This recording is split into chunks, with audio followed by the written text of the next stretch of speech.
Is Pokémon Emerald really that good? People say it's the best game in the Pokémon series, and it's held to the highest standard that a Pokémon game can be held to. But does it hold up after nearly 20 years? 20 years? Oh my god! Pokémon Emerald released in Japan on September 16th, 2004, and in North America on May 1st, 2005. It came out for the Game Boy Advance, and it was the last main series Pokémon game released during that console's lifecycle. Pokémon did what they do best, and they made a game where it combined all the good things about its predecessor games, Ruby and Sapphire, into one package. Pokemon Emerald took full advantage of the hardware available on the Game Boy Advance and is looked to as the supreme way to play Pokemon on that console. I mean, look at the price tag that this game has to this day. If you want to afford it, you better start selling kidneys now. After replaying this game for what must be the 100th time, it still feels exactly like it used to in the best way possible. The region feels alive, the music is just as good as ever, and the game hits right in the nostalgia, but this game is not without its flaws. Pokemon Emerald definitely begins in the sketchiest way of any Pokemon game ever. I mean, seriously, who puts a kid in the back of a truck and then ships them with their stuff to a new town? I don't know how they made this game and thought this was an acceptable way to introduce a child to a new home. After moving in and setting up the clock, you get to introduce yourself to your neighbors by intruding into their home and rummaging through their stuff. After done being a creep to his daughter, you get to go meet Professor Birch and save him from being attacked by a dog. Yeah, I forgot how weird of a pace this game starts off at, but I guess that just makes this game more memorable. In order to save him, you have to pick between one of the starters in this game, Trico, Mudkip, and Torchic, and I always have such a hard time picking who to use here. All of the starters in this game are viable and have a great evolutionary line that makes any choice good. But 95% of the time, I end up picking Mudkip because look at him. Part of what makes this game so great is that the early game feels really good. It's perfectly paced and it makes you feel like you're really on an adventure. All of the early routes have great Pokemon choices, so you can build the team that you really like from the beginning. After leaving Littleroot Town, you make a little bit of a journey over to Petalburg City, where you get to meet your dad and this little coward, Wally. After a little tutorial on how to catch Pokemon, you make your way through the Petalburg Woods and are introduced to Team Aqua briefly, and you make your way through to fight the first gym in Rustboro City. And for some reason, they decide to make this a rock gym, because we don't have enough of those. And once you beat the first gym, you get to go save Mr. Briny's Wingull from Team Aqua. In the early game, the story flows extremely well. You're given a tutorial, then your first gym challenge, then a little bit of story, and it all layers together seamlessly. The only thing that interrupts this at all is the Pokénav, which should have been removed from the game entirely or made optional from the get-go. I swear, I'll be walking in a random route and I'll get a call from some middle-aged man about his Pikachu who burped, and it makes me want to throw my Game Boy out of a moving car. But beyond that, the early game flows into the story really well. As I said before, this is a perfect combination between Pokemon Ruby and Pokemon Sapphire because you don't just focus on one of the factions, you get both. You get to see how the teams interact on a deeper level and how Team Aqua may go about something may not be the same way that Team Magma will. Team Magma's goal is to make the entire planet made out of land, while Team Aqua's goal is the opposite, to make it entirely out of water. And even though I find these villain groups to be a little bit lacking, I do understand their appeal, and they do a really good job of tying the legendaries in. In the first half of the game, I feel like Emerald does an incredible job of pacing the story and not making it feel too long or too short. And the game just flows really well until about 3/4 of the way through, where it becomes a surfing simulator. I understand that the Hoenn region is supposed to be an island-based area, and it's introduced really early in the game with Mr. Briny, but it gets really repetitive having to surf from location to location, and it takes me out of the story because of all the encounters and confusing waterways. With this game also being one of the earlier titles in the series, it has a heavy dependence on HMs. Having to have a Pokemon that knows Surf, Dive, Waterfall, Rock Smash, Strength, and more just to progress around the area is a real drag, and it makes exploring this game feel like a hassle more than an experience.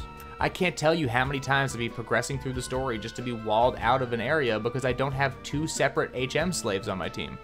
I understand this is an almost 20-year-old game, so I can't really fault them for these things, but when I look back and see some of the quality of life improvements that were added to games like Omega Ruby and Alpha Sapphire, I just wish that Emerald had implemented those at the time prior. I'm not going to take any points away from Emerald for being old, but I am going to say that it takes me out of the story a little bit. This was also prior to the physical and special split, which makes it so some Pokemon who you might want to use just fall flat. Now these aren't things that take away from the game that much, but it's still to the point where when I play them, I think about how these problems could have actively been solved at the time, and it makes me detached from the game more than I should be. Luckily, a lot of these problems are really easily mitigated because once you go to a place once, you can fly there from now on, which takes away all of the annoying surfing and diving that you might have to use. This makes a world of difference, especially in the endgame when you get the legendary battle between Kyogre, Groudon, and Rayquaza, and then the Elite Four and the champion battles. The game really gets me back in the end and really makes up for the annoyances that come in the middle. But my main critique for Pokemon Emerald is comparing the story to other games in the franchise like Diamond and Pearl, Black and White, and even Fire Red and Leaf Green. It's hard to get the same level of connection to the story that you get in those games. Team Magma and Team Aqua just kind of fall flat when you compare them to some of the heavy hitters that came before and after it. Now don't get me wrong, they're so much better than Sword and Shield and Scarlet and Violet, but they're very middle of the road as far as enemy organizations go, and the stakes just don't seem to be there when the goal is something so ridiculous. Now, all villain organizations in Pokemon have some strange goal they want to complete, but when your goal is to either make the world entirely land or entirely water, it just takes me out of it because that idea is crazy.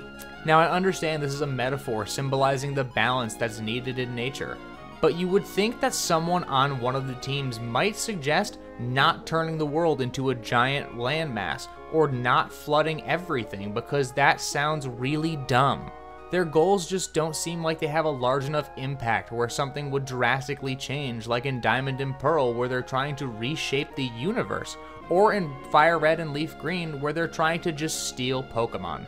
It's just a weird middle ground idea that doesn't really have an incredible impact. But once Rayquaza comes and puts Kyogre and Groudon back in place, the game starts to progress back towards normality, and you start to head to the Elite Four. And I really like the Elite Four in this game. Something about them is so balanced and fun, I look at it as one of the best in the series. All 4 members of the Elite Four have interesting typings, and each Elite Four member's character design is really good. The only thing I can say about the Elite Four themselves is that Dragon is a bit overused of a typing, but even beyond that, it's not that deep. My real grievance comes with the champion. I don't understand why they moved Wallace into being the champion when they had Steven already. That's like replacing Cynthia because they wanted somebody else. Steven had one of the best teams in Pokemon history as a champion in Ruby and Sapphire, and it was really interesting to fight against, and I don't get that with Wallace because he just has water types. I understand that Wallace can be difficult as well, but I don't get the same climactic effect that Steven had, and it just puts the game in a weird spot. I think that the Elite Four in this game, barring Wallace, did a really good job of being menacing, but also interesting, and are a great way to end the story of this game. And even after you beat the story, Pokemon Emerald still has more to do because they added the Battle Frontier to the postgame. In the Battle Frontier, you're given a challenge to defeat the 7 Frontier Brains and earn their symbols to collect battle points, which you can use to get different items that are rare or even impossible to find anywhere else. My main issue with the Battle Frontier is that it's missing stakes. There's nothing that you get for completing it that's really worth it, like a shiny charm or an encounter with a rare Pokemon that you can't obtain otherwise. Even though there are no stakes, I do really like the Battle Frontier, and I think that it was a great addition to this game. Also in the postgame, you have the opportunity to catch Kyogre and Groudon, which is nice because this is one of the only opportunities in Pokemon where you can catch all 3 box legendaries in one game. Having a post-game at all is something that I've taken for granted in Pokemon games, so the fact that Pokemon Emerald paved the way for other games to do this is something that I look fondly on to this day, even though I'm not the biggest fan of the Battle Frontier. For being an almost 20-year-old game, Pokemon Emerald doesn't feel like it is as old as it is. And now maybe that's just because I'm a geriatric old man, but it's also because this game did something special with the hardware it was on. When you look at new Pokemon games, they do not perform as well as some of the other games on the consoles. Pokemon used to take full advantage of the DS and the Game Boy, and now they don't seem to do that anymore, and it's nice to play Pokemon Emerald where it really pushes what the Game Boy can do. Emerald was the last main series game for the Game Boy Advance, and it uses the hardware perfectly. When you combine that with all of the extra stuff in this game, like contests and a good post game, it makes sense that people think of Emerald as one of the best games in the series. Now, Pokemon Emerald is definitely good, but I can't say it's the best way to play Generation 3. If I'm gonna replay Hoenn region, I'm gonna go for Omega Ruby and Alpha Sapphire, because I feel those games perfected the experience more, and even if they take some of the things away from Emerald, they still feel like a better package. But I will say that this game lives up to the hype that it has. If you made it this far in the video, I wanted to say thank you so much for watching. I hope that you and your family have an incredible rest of your day, and if you liked anything that you saw here, please consider subscribing.